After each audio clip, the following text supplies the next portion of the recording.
Hello students, welcome to Palm Institute. Students, हमने अभी तक सेट के बारे में पढ़ा था। सेट क्या होता है, उसकी प्रॉपर्टीज़ क्या होती हैं, किस किस टाइप के सेट होते हैं, उसके कुछ क्वेश्चंस देखे थे और प्रीवियस ईयर क्वेश्चंस देखे थे। आज हम रिलेशन एंड फंक्शन ये वाला टॉपिक शुरू कर रहे हैं और ये रिलेशन एंड फंक्शन का लेक्चर फर्स्ट है। इसमें हम रिलेशन क्या होता है, उसकी कुछ प्रॉपर्टी और कुछ टाइप्स देखेंगे और अगले लेक्चर में उससे हम आगे पढ़ेंगे। तो स्टूडेंट, ये PGT TGT first grade second grade mathematics के लिए फ्री आपको सिलेबस कोर्स यूट्यूब पर उपलब्ध करवाया जा रहा है पाम इंस्टीट्यूट की ओर से। ये UP, D triple S B, RPSC, HPSC, BPSC, MPPSC, Punjab, Rajasthan, जितने भी स्टेट होते हैं जिसमें first grade second grade school lecturer या सीनियर टीचर के लिए मैथमेटिक्स के लिए जो भी एग्जामिनेशन होती है उससे रिलेटेड हम कोर्स करने की कोशिश करेंगे। ये कम्प्लीटली फ्री रहने वाला है। हमने सबसे पहले हम ऑर्डर पेयर के बारे में देख लेते हैं। ऑर्डर पेयर क्या होता है? तो स्टूडेंट, ऑर्डर पेयर कुछ नहीं होता, दो एलिमेंट हो कोई भी, two elements A and B are in ordered pair if A comma B. दो एलिमेंट ए और बी ऑर्डर पेयर में होते हैं अगर वो उनको इस तरीके से लिखा जाए। अब ये लिखने का क्या मतलब है? हम तो कुछ और भी लिख सकते थे, है ना। ये ही क्यों लिखा? ऐसा होता है ना, क्वेश्चन आएगा कि हमने लिख तो दिया इस तरह से, ऑर्डर पेयर का मतलब क्या है। तो हमने देखा था कि अगर कोई भी सेट है उसका कार्टेशियन प्रोडक्ट है। कार्टेशियन प्रोडक्ट आपने देखा होगा कि अगर कोई सेट ए है, कोई सेट ए है और सेट के इससे डिनोट करेंगे ए कॉमा बी कॉमा सी, इस टाइप का कोई सेट है। बी है अपना कोई सेट 1,2, तो उनका जो कार्टेशियन प्रोडक्ट है ए क्रॉस बी, वो क्या होगा? वो होता है ए कॉमा वन, एक ए ऑर्डर पेयर हो गया, ये होगा ए कॉमा टू, फिर आएगा बी कॉमा वन और फिर हो गया बी कॉमा टू, फिर आ गया सी कॉमा वन और फिर आ गया सी कॉमा टू। ये ऑर्डर्ड पेयर होता है। बेसिकली ऑर्डर्ड पेयर में पहले सेट का पहला एलिमेंट, दूसरे सेट का दूसरा एलिमेंट लेकर के और उनको एक पेयर के रूप में लिखा जाता है। जैसे टपल्स सुना होगा आपने, टपल्स। टपल एन टपल हो तो उसमें क्या होता है, ए कॉमा बी कॉमा सी इस टाइप से एलिमेंट होते हैं। A1, A2 and so on AN, ऐसा भी होता है। तो ये टपल्स भी हो गए अपने। तो ये टपल भी होते हैं। ये ऑर्डर पेयर मान लो कि टपल है, टू टपल, तो एलिमेंट का।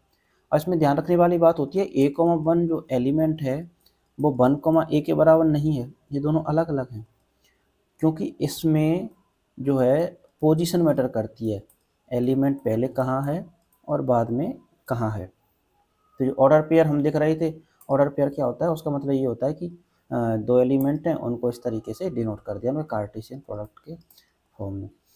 ए comma B is not equal to B comma B, और ए कॉमा बी अगर ए बी के बराबर होगा, ये तो तभी पॉसिबल है ए और बी बराबर हो, यानी कि दो अलग अलग एलिमेंट कार्टेशियन प्रोडक्ट में पोजीशन चेंज करते हैं तो वो जो एलिमेंट है वो चेंज हो जाता है।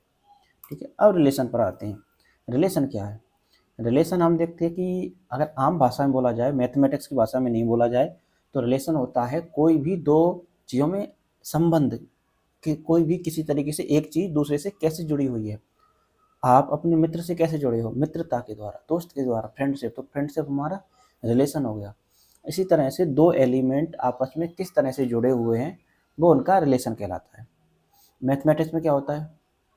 अ रिलेशन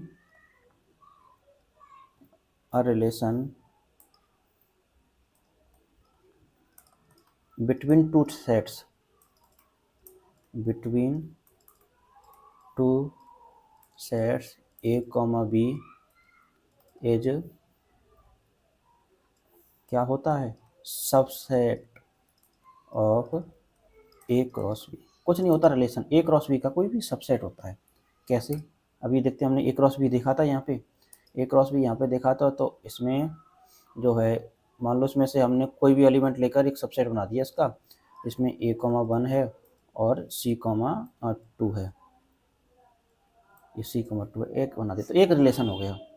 ये किसका सबसेट है? ए क्रॉस बी का। इसका मतलब कोई भी दो एलिमेंट ए क्रॉस बी के, दो या दो से ज़्यादा एलिमेंट, कितने भी एलिमेंट, उनको लेकर एक सबसेट बना दिया जाए। ऑर्डर पेयर में वो रिलेशन कहलाता है। ठीक है, तो subset of A cross B is a relation. अब इसमें हमने एग्जांपल लिया था ए क्रॉस बी, मान लो कुछ इस तरीके का होता, ए कोमा वन वन, हाँ, A comma two, A comma three, B comma one, B comma two and B comma three, इस टाइप का कोई रिलेशन अगर होता तो उसके क्या क्या रिलेशन पॉसिबल हैं। देखो एक रिलेशन कैसे हो जाता, ए वन या आर वन लिख देते हैं रिलेशन को आर से। आर वन क्या क्या पॉसिबल है कि हमने उसमें से एक भी एलिमेंट नहीं लिया। रिलेशन क्या है, सबसेट है क्रॉस बी का, तो हमने एक रिलेशन लिख दिया इसमें कुछ भी नहीं लिया, वो भी तो एक रिलेशन है। आर टू लिख दिया जिसमें हमने ए कोमा वन है ये ऑर्डर पेयर ले लिया। आर थ्री है उसमें हमने मान लो ए कोमा टू ऐसे ऑर्डर पेयर ले लिया। और ऐसे कुछ और डिफाइन किए, आर के हमने मान लो ले लिया जिसमें हमने ए वन और बी टू और बी थ्री, इस टाइप से हमने एलिमेंट ले ली, तो सारे रिलेशन हैं। इसमें कहलाता है कि अगर ए कॉमा बी है तो ए जो है वो बी से रिलेटेड है, ए है वो बी से रिलेटेड है। इसका मतलब बी इज, वैसे फंक्शन में इमेज आप पढ़ेंगे, इमेज ऑफ ए, बी जो है कि इमेज है, ए है वो बी से रिलेटेड है या बी ए से रिलेटेड है, दोनों आपस में रिलेटेड है। किस रिलेशन से, जैसे मान लो आर वन है तो आर वन से, या आर टू है तो आर टू से, इसका जो भी सबसेट होगा उसका रिलेशन। अब बेसिकली एकदम इजी भाषा में बोला जाए, एकदम इजी, तो आपको कुछ ध्यान नहीं देना है, केवल ए क्रॉस बी आपने ऐसा लगा कार्टेशियन प्रोडक्ट में इसका कोई भी सबसेट जिसमें कुछ एलिमेंट हो उसके वो रिलेशन है। ए का बी के साथ रिलेशन, ए का टू के साथ रिलेशन, सारे आपस में रिलेटेड हो भी सकते हैं, नहीं हो सकते हैं। अब जैसे ए कॉमा वन है, ये जिस तरीके से रिलेटेड है वो वन कॉमा ए तो नहीं। फॉर एग्जाम्पल मान लो राहुल है, उसके पिता का नाम भूरे है, राहुल के पिता का नाम मान लो भूरे है, तो क्या राहुल और भूरे जिस तरीके से रिलेटेड हैं भूरे और राहुल भी उस तरीके से रिलेटेड हैं? बिल्कुल नहीं, क्योंकि राहुल भूरे का पिता है लेकिन भूरे राहुल का पिता नहीं। तो ए कॉमा बी रिलेटेड है, इसका मतलब बी कॉमा ए तो रिलेटेड नहीं हुए।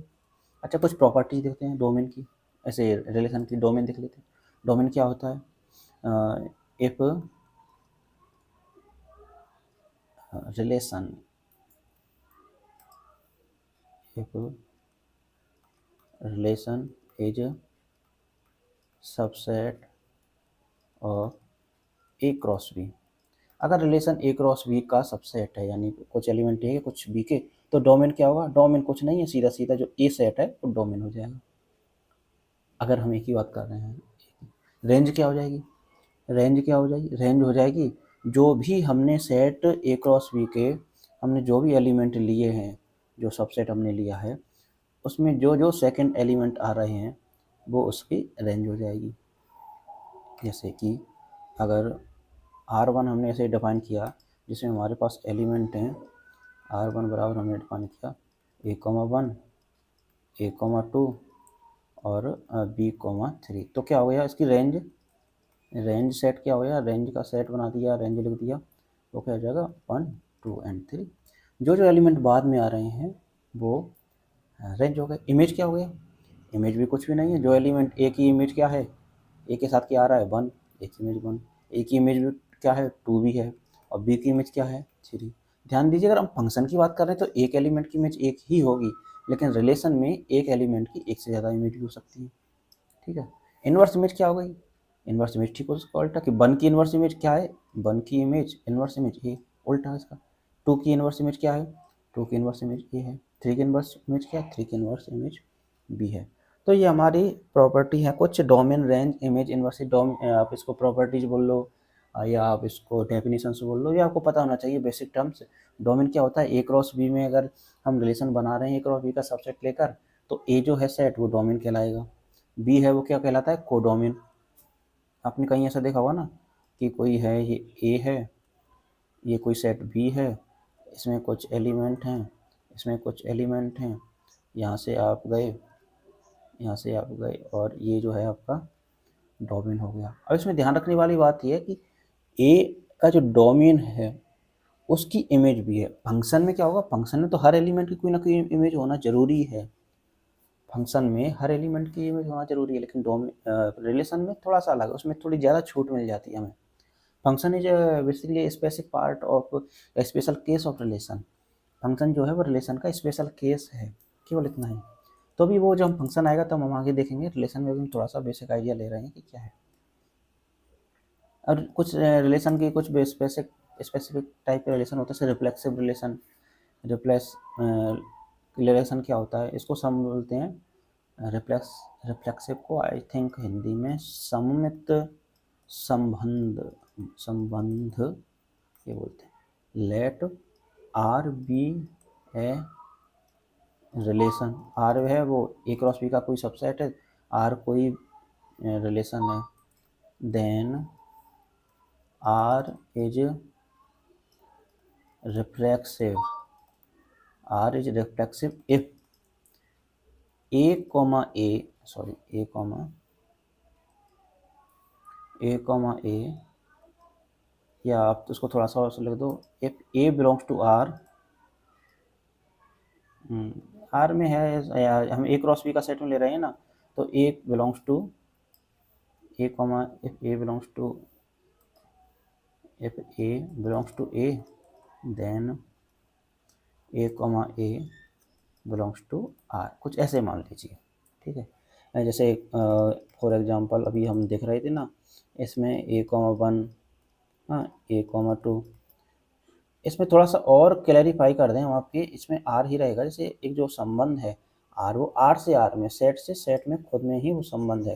तो वो चीज़ आपको थोड़ा सा बता देते हैं हम कि किस तरीके से चीज़ होने वाली है। कोई सेट है, आर कोई सेट है या आर कोई रिलेशन है किसी सेट ए पर। ए सेट क्या है, मान लो इसमें 1 2 3 और आर इसी से इसी पर कोई रिलेशन है, ऐसे कोई है या किसी भी तरीके से हो सकता है। तो इसमें 1 है वो आर में है, इस सेट में 2 है इस सेट आर में है, और जो 3 है वो इस सेट आर में है। तो हमें क्या क्या चाहिए, हमें 1,1 भी उसमें होना चाहिए, 2,2 भी उसमें होना चाहिए, और 3,3 भी आर में होना चाहिए। तो क्या हो जाएगा, ये रिफ्लेक्सिव हो जाएगा। क्या मतलब हुआ, मतलब ये हुआ कि ए टाइप के जो एलिमेंट हैं, यानी हर एलिमेंट खुद से ही रिलेटेड ज़रूर होना चाहिए, खुद की इमेज खुद पक्का होना ही चाहिए। ये वाले एलिमेंट है वो उसमें होने ही चाहिए, जो भी हम सेट ले रहे हैं तो वो रिफ्लेक्सिव हो जाएगा उसी सेट से ए में कोई रिलेशन।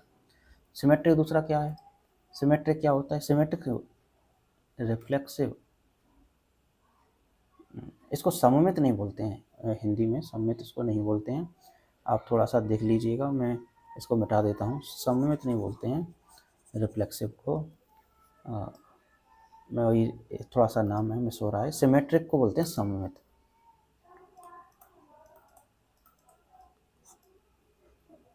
शायद इसको सहतुल्य बोलते हैं, रिफ्लेक्सिव को सहतुल्य, खुद की जो इमेज होती है ना उसको सहतुल्य ऐसे बोलते हैं। ये हो गया अपना सममित। सममित यानी ये सममित क्या होता है, सममित की एकदम बेसिक सी डेफिनेशन है, if A comma B belongs to R, अगर जो है ए बी इस एलिमेंट आर में है, देन बी कॉमा ए वो भी आर में होना चाहिए, then relation is symmetric. Relation symmetric कब होगा, अगर ए कॉमा बी आर में है, ए कॉमा बी, जैसे आर हमने क्या दिया नाम, इस सेट में से ये आर हो गया अपना, या इस वाले में ये अपना आर हो गया यार, तो इसमें अगर ए कॉमा बी है तो बी कॉमा ए भी आर में हो तो सिमेट्रिक है। जैसे इमेज होती है ना, ये मान लो एक कोई है मिरर है, मिरर में हम इधर से ए कॉमा बी इसमें देखा, इधर क्या हो जाएगा, वो बी कॉमा ए जैसा दिखाई देने लग जाएगा, मिरर के इस तरफ जैसा इस तरफ जैसा। और जो भी कोई भी स्ट्रक्चर ऐसा होता है जो मिरर में एक जैसा ही दिखाई दे दोनों तरफ से, वो सिमेट्रिक कहलाता है। ऐसे ही अगर ए कॉमा बी आर में है तो बी कॉमा ए भी आर में होगा। इससे क्या पता चलता है, इससे पता चलता है कि ए कॉमा ए है वो अगर आर में है तो ए कॉमा ए तो आर में है ही, ए कॉमा बी अगर आर में है तो बी कॉमा ए आर में होना ज़रूरी है। ट्रांजिटिव रिलेशन देख लेते हैं, ट्रांजिटिव क्या होता है, इफ ट्रांजिटिव क्या होता है, if A comma B belongs to R, R क्या है, कोई रिलेशन में एलिमेंट है, B comma C belongs to R, then A comma C belongs to R. अगर ए कॉमा बी आर में हो, बी कॉमा सी आर में हो, तो ए कॉमा सी आर में होना चाहिए। सीधी सी बात है, अगर ए बी से रिलेटेड है, बी सी से रिलेटेड है, तो ए सी से रिलेटेड होगा। Example, a relation A comma B is defined as A is less than B, is it transitive. इसमें हम सिमेट्रिक भी देख लेते हैं, सिमेट्रिक और क्या था, रिफ्लेक्सिव। रिफ्लेक्सिव ये देख लेते हैं क्या ऐसा होगा। तो मान लो ए कॉमा बी हमें इस तरीके से डिफाइन किया है कि ए जो है वो बी से छोटा है। तो सबसे पहले हम रिफ्लेक्सिव देखते हैं, क्या ए कॉमा ए आर में होगा? क्या होगा? नहीं होगा। क्यों? क्योंकि अगर जैसे ही हम ए कॉमा ए लेस देन ए चेक करेंगे तो ये पॉसिबल नहीं है, कोई एलिमेंट खुद से छोटा तो नहीं हो सकता। अगर इक्वल टू होता तब अलग बात थी। तो ये क्या होगा? रिफ्लेक्सिव नहीं होगा। समझ रहे हैं आप? जो एलिमेंट ए कॉमा ए हमने इस तरीके से डिफाइन किया कि ए से छोटा होना चाहिए, ये हमारा रिलेशन है वो डिफाइंड है, तो ए तो ए से छोटा होता नहीं है, तो ये रिफ्लेक्सिव है, नहीं होगा। सिमेट्रिक, सिमेट्रिक चेक करें, अगर ए कॉमा बी है आर में, देन ए लेस देन बी, तो क्या बी लेस देन ए होगा? नहीं होगा। जैसे 5 है वो 7 से छोटा है, लेकिन 7 5 से छोटा नहीं है, तो क्या हुआ? सिमेट्रिक नहीं हुआ।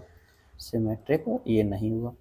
अच्छा, ट्रांजिटिव देख लेते हैं, ए कॉमा बी आर में है और बी कॉमा सी आर में है, रिलेशन में है। इसका मतलब क्या हुआ? ए बी से छोटा है, बी सी से छोटा है। हमें पता है अगर ए बी से छोटा है, बी सी से छोटा है, तो ए तो सी से छोटा हो ही जाएगा। इसका मतलब ए कॉमा सी भी आर में हो जाएगा। तो ये ट्रांजिटिव हो गया, सिमेट्रिक नहीं हुआ, रिफ्लेक्सिव नहीं हुआ। तो हमें एक छोटा सा एक एग्जाम्पल देखा रिफ्लेक्सिव, सिमेट्रिक, ट्रांजिटिव का। ये क्या होता है, ऐसे इसकी और भी किस टाइप के रिलेशन होते हैं वो भी हम आगे देखेंगे। ट्रांजिटिव, सिमेट्रिक और रिफ्लेक्सिव, ये बेसिक आइडिया हमने डेफिनेशन में बहुत इजीली, बहुत कम शब्दों में हमने जानने की कोशिश की है, क्योंकि इसमें ज़्यादा हम कॉम्प्लिकेटेड करेंगे तो आपको इमेज नहीं बन पाई। थ्योरी के लिए आपको ज़रूरी है कि आप किसी भी बुक से कहीं से भी पढ़ लें, डेफिनेशन, प्रॉपर डेफिनेशन क्या होती है वो कहीं से भी पढ़ लें। मैं आपको चाह रहा हूँ कि आप क्वेश्चन प्रैक्टिस कर पाएँ, उसके लिए आपके माइंड में वो थ्योरी की इमेज क्लियर हो। तो हमने रिफ्लेक्सिव, सिमेट्रिक एंड ट्रांजिटिव ये तीनों टाइप के रिलेशन देख लिए, और इस पर छोटा सा क्वेश्चन हमने कर लिया ताकि थोड़ा सा आइडिया हो जाए। आने वाले क्लास में हम कुछ और टाइप के रिलेशन देखेंगे, और फिर रिलेशन होने के बाद हम क्वेश्चंस करेंगे, ताकि आपको ये सारी चीज़ें हैं ना वो आपको एकदम क्लियर माइंड में हो जाए। हमारा फोकस क्या है? हमारा फोकस है आप ये थ्योरी पढ़ें और प्रैक्टिस इस तरीके से कर पाएँ कि आप क्वेश्चन को वहाँ पे सॉल्व कर पाएँ। तो ये आपके लिए बेस्ट रहेगा तरीका, सिलेक्शन के लिए सबसे अच्छा है। और बाकी आपको नॉलेज चाहिए तो उसके लिए आपको प्रॉपर डेफिनेशन पता होनी चाहिए, प्रॉपर प्रूफ पता होने चाहिए। लेकिन यहाँ इस चीज़ की ज़रूरत नहीं है, तो हम इसको डिस्कस नहीं कर रहे हैं। हम केवल उस तरीके से डिस्कस कर रहे हैं कि आपका क्वेश्चन सॉल्व हो जाए एग्जाम में, और आपको चीज़ों की जो समझ है, अंडरस्टैंडिंग है, वो डेवलप हो जाए, ताकि आप वो क्वेश्चन कर पाएँ एग्जाम में। ठीक है स्टूडेंट, तो आज की क्लास में बस इतना ही। फिर आगे की क्लास में हम आगे पढ़ेंगे और टाइप के जो रिलेशन है उनके बारे में, और फिर कुछ क्वेश्चंस भी हम देख लेंगे। Thank you.